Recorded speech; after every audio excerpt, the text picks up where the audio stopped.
मी रचना लचके बागवे 365 दिवस 365 स्टोरीज आपण कव्हर करत आहोत. या निमित्ताने रोज वेगवेगळ्या क्षेत्रात काम करणाऱ्या लोकांच्या आपण मुलाखती घेत असतो. आपल्या सगळ्यांना माहिती आहे की आपण कंपनी स्टॉक एक्सचेंजला लिस्ट करू शकतो, पण फार कमी लोकांना असं माहिती आहे की आपण आपला एनजीओ देखील स्टॉक एक्सचेंज मध्ये लिस्ट करू शकतो. तर याचीच माहिती देण्यासाठी आज आपल्यासोबत आहेत कृतिका शेळके मॅडम. त्या फक्त तिथे Bombay stock exchange social stock exchange इथे काम नाही करत, पण त्याचसोबत त्यांचं स्वतःचं एक एनजीओ देखील आहे. तर अधिक माहिती आपण त्यांच्याकडनं जाणून घेऊया. नमस्कार कृतिका. नमस्कार. तुझ्या जीवन प्रवासाबद्दल थोडं सांग.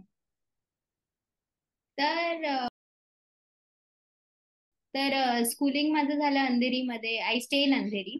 तर कनोसा कॉन्व्हेंट हायस्कूल म्हणून आहे. तर कॉन्व्हेंट स्कूल, गर्ल्स स्कूल मध्ये माझं 10th स्टँडर्ड झालं. त्यानंतर सायन्स घ्यायचं, कॉमर्स घ्यायचं, इंजिनिअरिंग करायचं, हे सर्व फार प्रश्न आपल्याकडे. तर पण घरून असं काही फारसा प्रेशर नव्हता, तुला जे करायचंय जसं करायचंय अशी पाठिंबा होता आई वडिलांचा. तर मग मला अकाउंट्स मध्ये इंटरेस्ट होता, नंबर क्रंचिंग आवडायची. तर म्हणून मग विचार केला की अकाउंट्स मध्येच करूया, कॉमर्स करूया इन शॉर्ट. मग ग्रॅज्युएशन केलं कॉमर्स मध्ये, तोलानी कॉलेज ऑफ कॉमर्स म्हणून, like hardly 10 minutes from my place. मग तेच ग्रॅज्युएशन करता करता असं थोडस जाणवलं की फक्त ग्रॅज्युएशनला फारसं काही असं स्कोप नाहीये ना.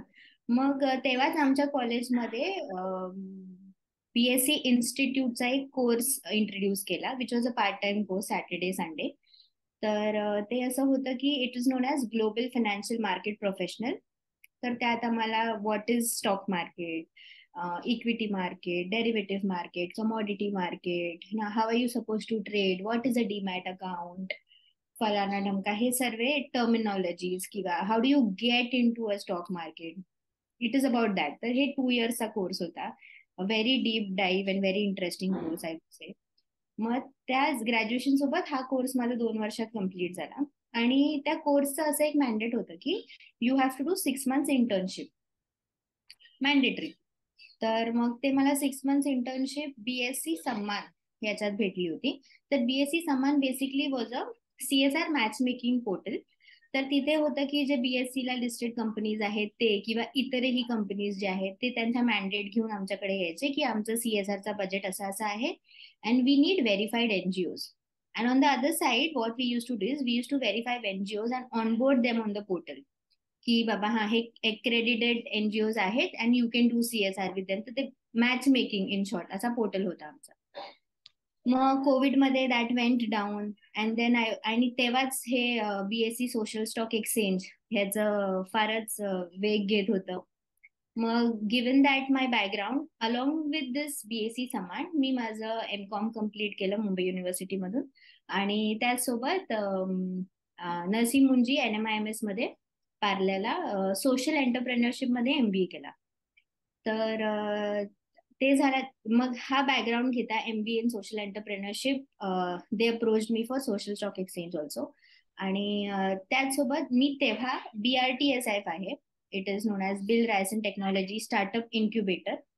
तर तिथे माय रोल वॉज बीएससीचंच incubation centre. My role was there as an incubation manager. I was helping NGOs on board on the platform. आणि मग लुकिंग आफ्टर, सो आम्ही तिथे फ्री सीटिंग द्यायचो. आमच्याकडे 3-4 गव्हर्नमेंटचे स्कीम्स होत्या, असं निधी SSS होतं, आता स्टार्टअप फंड होतं. तर ते त्यांना डिस्बर्स करणं, त्यांची एलिजिबिलिटी क्रायटेरिया, हा. तर एक तो रोल होता. आणि त्याचबरोबर हे सोशल स्टॉक एक्सचेंज. तर इथे पण सध्या आता माझा रोल असा आहे की एनजीओजला सोशल स्टॉक एक्सचेंज काय आहे हे सांगणं, त्याच्यावर तुम्ही ऑनबोर्ड कसं करू शकता, what are the eligibility criterias for registering, for listing, आणि how can you raise funds, हे सर्व माझं सध्या आता हे चालू आहे. आणि त्याचबरोबर माझी एक एनजीओ आहे साथ फाउंडेशन म्हणून. तर तिथे तिथे फार वेरियस प्रोजेक्ट्स चालतात. This is what till today my journey has been. Great great. आपल्या सगळ्यांना माहिती आहे की बॉम्बे स्टॉक एक्सचेंज काय किंवा नॅशनल स्टॉक एक्सचेंज काय, पण सोशल स्टॉक एक्सचेंज म्हणजे नक्की काय आणि ते कसं काम करतं त्याच्याबद्दल थोडं सांग. बरं. तर सोशल स्टॉक एक्सचेंज हे असं वेगळं एक्सचेंज नाही आहे. तर basically social stock exchange, let me give you some background. It is that we are the 14th country. ठीक आहे, 13 कंट्रीज मध्ये ऑलरेडी हे एक्सपेरिमेंट करून झालेलं आहे. तर UK, कॅनडा, सिंगापोर ह्या सर्व कंट्रीज मध्ये ट्राय केलेलं आहे, साऊथ आफ्रिका. तर आता ह्या सर्वच एक्सचेंजेसचं जे आहे ना, म्हणजे हेतू जो आहे तो वेगळा वेगळा होता. ठीक आहे. तर सपोज फॉर एक्झाम्पल सिंगापोर वाल्यांचं होतं की more capital for the social enterprise आणि हायर लिक्विडिटी. कॅनडाचं असं होतं की they wanted to help social enterprise to scale operations. मग साऊथ आफ्रिका वाल्यांचं असं होतं की they wanted to um they wanted to change the habit of charity into the culture of social investments. तर असे प्रत्येकांचे वेगळे वेगळे हेतू होते. तर बेसिकली आपलं असं आहे की आपल्या सोशल म्हणजे जे NGOs आहेत त्यांना we want to make them we want to open wider prospective of funds for the social enterprises. एक हे. आणि सो इट हॅज ग्लोबली तसं बघायला गेलं तर it has not been working anywhere. So we study those 13 social stock exchanges. आणि त्यातून दोन गोष्टी आपण वेगळ्या करतोय इंडियामध्ये. तर ते आहे की सर्वांनी काय केलं, एक दुसरी स्टॉक एक्सचेंज उभी केली होती ऑल टुगेदर, है ना. They did not use the current stock exchange. आपण काय केलं, आपले जे करंट स्टॉक एक्सचेंजेस आहेत ना, सोशल BSE आणि NSE, त्याच्यातच social stock exchange we housed it under the current exchanges. Second that we are doing differently is, हे जे प्रत्येक एक्सचेंजेस होते they had one focus, as in it was at least for profit enterprise या तर not for profit enterprise. They were not doing it for both of them together. What we are doing differently is that we are housing both of them under that social not for profit also आणि for profit also आपण list करतो exchange वर. So this, आणि you asked me what is it. So we will help NGOs raise funds for their projects on the exchange. So the criteria for registering or listing on this stock exchange. Criteria, so there are two things. One is registering and the other one is listing. सध्यापर्यंत आपण एक 40 NGO register केलेले आहेत आणि एक NGO list केलेला आहे आणि 2 pipeline मध्ये आहेत. तर SGBS उन्नती फाउंडेशन म्हणून आहे बँगलोरचं, त्यांचं प्रोजेक्ट लिस्ट केलेलं आहे आपण. आणि they have raised 1.8 crore I guess. आणि रजिस्ट्रिंगचा क्रायटेरिया बेसिकली असा आहे की you should have a valid registration and trust registration, societies registration. आणि secondly you should have a proven track record of 3 years. मग तुमच्याकडे व्हॅलिड ATG रजिस्ट्रेशन असलं पाहिजे, 12A असलं पाहिजे, दिस बेसिक. आणि there is one more criteria. So we just added a limit for the size, is that you should have been done expenditure, you should have raised 10 lakh rupees in the past financial year, and you should have been spent 50 lakhs in the past financial year. हा एक criteria extra आम्ही add केलेला आहे. Okay, एक हे आहे. आणि to list, तर आता बेसिकली एक्सचेंजवर कसं होतं, कंपनीज लिस्ट आणि ते कंपनीच्या ओव्हरऑल डेव्हलपमेंटसाठी मनी रेज करतात from people like you and me. Okay, तर इथे कसं होणार आहे, we are not going to list a NGO, we will list NGO's project. Okay, for example, Sad Foundation has a project known as Manav Shelter Home. It has a project known as Project Sabla. It has a project named as XYZ. Suppose, for example, 3 projects ahead under Sad Foundation. तर it can list 3 times for 3 different projects. है ना. साद फाउंडेशनचा एक मानव shelter home जो project आहे तो project list होणार, त्याच्यासाठी फंड रेझिंग होणार आणि मग त्याचं जे काही टेन्युअर असणार तो टेन्युअर असणार. But if Saad foundation feels that no, okay this project is okay, now I want to raise money for project 2, my project 2 can also get listed again and then the same procedure. So what are the benefits of listing or registering at the stock exchange? So there are a lot of benefits for the NGOs, I would say. सर्वात पहिला is transparency, है ना. So getting yourself registered on the exchange will get a lot of compliances come along. आणि म्हणूनच तो जो criteria जो आहे ना की त्यांनी 50 लाख रुपीज स्पेंड केलं असलं पाहिजे आणि 10 लाख रुपीज त्यांनी रेज केलं पाहिजे, that is basically because you should have that resources. है ना. तुम्हाला क्वार्टरली रिपोर्टिंग करायचं आहे, हाफ इयरली रिपोर्टिंग करायचं आहे. मग परत तुमचे काही असे स्पेशल इव्हेंट्स झाले, सपोज फॉर एक्झाम्पल काही एव्हिडंट इव्हेंट्स, तर ते झाल्यावर त्याच्या 7 दिवसात तुम्हाला स्टॉक एक्सचेंजला कळवायचं आहे. तर हे सर्व करायला यू नीड सम रिसोर्स. मग ते रिसोर्सेस असले पाहिजे, त्यासाठी तो एक क्रायटेरिया ऍड केलेला आहे. तर I guess transparency, because your reporting to the exchange every now and then, so the investor has a confidence that this NGO has been registered on the exchange, so it will be good. दूसरं, credibility. I'm telling you, Rachna, there are 40 NGOs registered till now, but NGOs that come to me, and so I ask them, okay, how is it going, and what are your plans of listing about the project. But they tell, ma'am, what difference is we are seeing is that when we go to our existing NGOs, or when we go to our new investors telling them that, oh, we've crossed a milestone and we've registered ourselves on the exchange, people are willing to donate more. That credibility that it gets, the NGO is very nice, is what I would say. Plus, I guess it's the time that NGOs traditional way जो काही चालला आहे, CSR म्हणा, individual donations म्हणा, which is good, which is going on. But NGOs also should, brace themselves for new developments and should try other new avenues of funding to make themselves sustainable. या 2-3 गोष्टी I think are making a lot of difference. Kritika, यासोबत तुझं स्वतःचा देखील shelter home आहे, जिथे तू 28हून जास्ती मुलांना एक होम प्रोव्हाइड केलेलं आहे, एक घर प्रोव्हाइड केलं आहे, तर त्याच्याबद्दल थोडं सांग.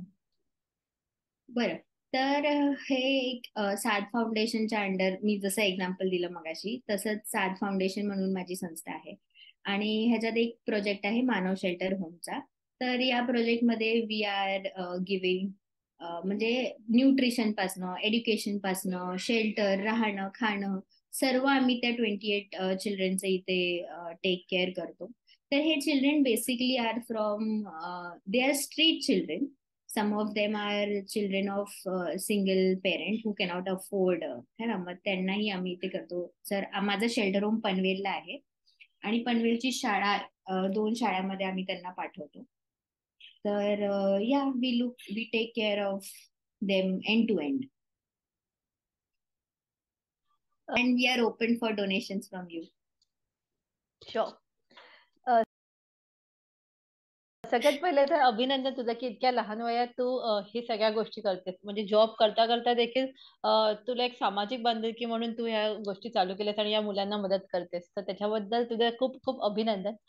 तर ह्या सगळ्या गोष्टीचं मॅनेजमेंट कसं करतेस, त्याच्याबद्दल थोडं सांग.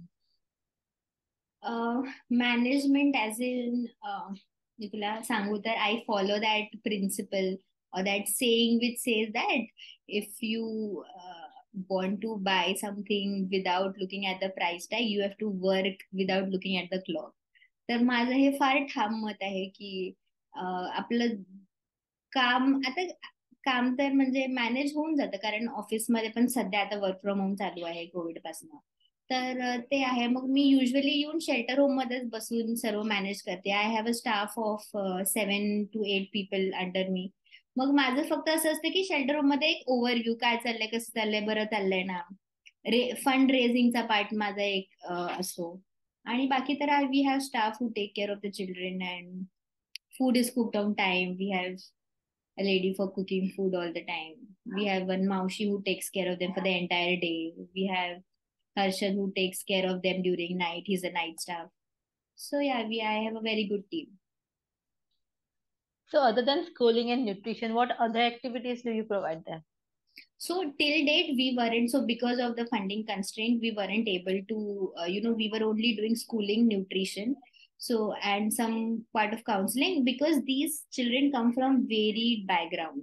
I mean, if you listen to their stories, they are not less than a nightmare for people like you and me. We are so blessed to have a shelter, a home, parents, but it's not the same for them. it's very difficult for them to to learn certain things. Like when you get a child from the street to you, they don't know how to eat. They're eating like this, right from teaching them to eating, teaching them to talking. They don't know how to have a bath, है ना. Basic sense जो आपल्याला लहानपणी असतो, they don't have that. So तर सध्या तर तेच चालू होतं ड्यू टू फंडिंग कन्स्ट्रेन्स. मग आता we are approaching lot more in CSR people, so that so we've already lined up a lot of activities. I can show you, it's there right now on my board also. So we want to introduce karate, we want to introduce chess, we want to introduce outdoor activities for them. We just had a visit to the sports academy that's there in Panvel. And surprisingly, not surprisingly, but maybe people are very kind and helpful, है ना, की या आम्ही करू तुम्हाला help, किंवा आम्ही शिकवू तुमच्या मुलांना, will help them. So basic हे अदर ऍक्टिव्हिटीज, बॅडमिंटन म्हणा, फुटबॉल म्हणा, all these we will now incorporate in the coming year 24-25, and that's why we are raising funds from CSR. आणि दुसरी गोष्ट असं आहे की we are also introducing counselling sessions. Basically because they come from a various diverse background, it's not that I can always understand what the child is going through. So we are doing counseling sessions with them weekly once at least, so that they can come up with what's inside them, and just be free. I mean, we don't want them to have any burden from back, and just grow in life. So या सगळ्या process मध्ये तुझ्या फॅमिलीनी तुला कसं support केलं? अरे, family is the backbone. It is because of the family that I'm doing all of this. My parents, my father, my mother, I have a younger sister. प्रचंड support आहे त्यांचा. त्यांचं असं मला कधीच म्हणणं नसतं की Kritika, you are not suppose to do this is your career peak time, आणि I am 26 by the way, आणि मग तुझं आता करिअरवर जास्त लक्ष असलं पाहिजे, घरात लक्ष असलं पाहिजे, असं माझ्या बाबांचं कधीच म्हणणं नसतं. त्यांचं असं म्हणणं आहे की तुला जे करायचं ते कर, आम्ही तुझ्या पाठीशी आहोत. तर या सगळ्या प्रोसेस मध्ये तुझे फॅमिली आणि फ्रेंड्सने तुला कसं सपोर्ट केलं? बरं, family has been the backbone for all of this. मी तुला सांगते, माझे आई, so basically they not very educated, but the amount of experience that both of them have, my father and my mother, is like immense. म्हणजे छोट्या छोट्या गोष्टींमध्ये मला त्यांची मदत होते. फॉर एक्झाम्पल, मला आता मी पनवेलला आहे, माझं शेल्टर होम, पण मी राहते अंधेरीला. तर मला जर इथून निघायला लेट झालं किंवा इथून नाही निघता आलं, तर इतर पेरेंट्स असले असते की बाबा नाही तू घरी ये 7च्या आत घरात, किंवा काही असा काही हे नाहीये की मी इथे रात्र रात्र शेल्टर होम मध्येही राहते मुलांबरोबर. तर एक ते आहे. प्लस मुलांशी कसं डील करायचं, की आता I am like very newbie मुलांना हँडल करण्यात, पण माझ्या आईचं आणि माझ्या बाबांचं सतत सांगणं असतं की नाही, मुलांसाठी हे असं कर, हे त्यांना चांगलं होईल, किंवा मुलांसाठी हे वालं तू इंट्रोड्यूस कर, अशी एखादी गोष्ट की ती बरी होईल. मग इतर मग माझ्या बाबांचे काही कनेक्ट आहेत CSR मध्ये, मग तिथूनही मला मदत होते की ते फंड करतात माझ्या ऑर्गनायझेशनला. तर फॅमिलीवाल्यांचा हा असा पाठिंबा मला आहे. मला एक लहान बहीण आहे, ती पंजाब नॅशनल बँक मध्ये आहे, तर त्यांचं पण CSR कधी कधी. तर हे असं एक काहीतरी चालू आहे. फॅमिलीचं प्रचंड सपोर्ट आहे. आणि फ्रेंड्स म्हटलं तर त्यांचं असं म्हणणं असतं की तुला कधी व्हॉलेंटियर्सची गरज असली, काहीही करायचं असलं, तर वी आर देअर. मग युजली आम्हाला पेड व्हॉलेंटियर्स बोलावेच लागत नाहीत. They are usually from my college days, school days. आणि आम्ही आता मध्ये अॅन्युअल डे केला होता 3 तारखेला, 7 फाउंडेशनचा. तर तेव्हाही खूप माझे फ्रेंड्स व्हॉलेंटियर्स म्हणून आले होते मुलांना सांभाळायला, किंवा ऑर्गनायझर्सला म्हणजे इन्व्हेस्टर्सला सांभाळायला.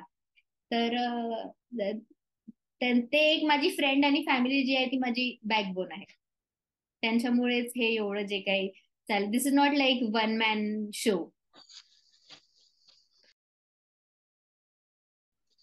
डेफिनेटली नाही, कारण का घरात जर आपण 1-2 मुलांना सांभाळतो, तर तेव्हा आपल्याला कळतं की किती मेहनत लागते त्या मुलांना सांभाळायला आणि त्या मुलांचं पालन पोषण करायला. तर तू तिथे 28 मुलांना सांभाळतेस, तर नक्कीच तुला खूप मोठ्या सपोर्ट सिस्टमची गरज लागत असेल. आपली जी भेट आहे ती जागृती यात्रेमध्ये झालेली. तर जागृती यात्रा तुझ्यासाठी काय आहे की जागृती यात्रामध्ये तुला काय मिळालं त्याच्याबद्दल थोडं सांग. जागृती यात्रा has been a life changing journey, seriously. म्हणजे मी तुला सांगू, जागृती यात्रा च्या आधी आय वॉज म्हणजे फार अशी, I this word I think of my self, I don't know about others, फार इम्पेशंट म्हणा किंवा तडक भडक उत्तर किंवा तडक भडक डिसिजन घेणं. But I think after that 15 days train journey, I have somewhere come to a back. I somewhere now understand that how are we working? How are people working?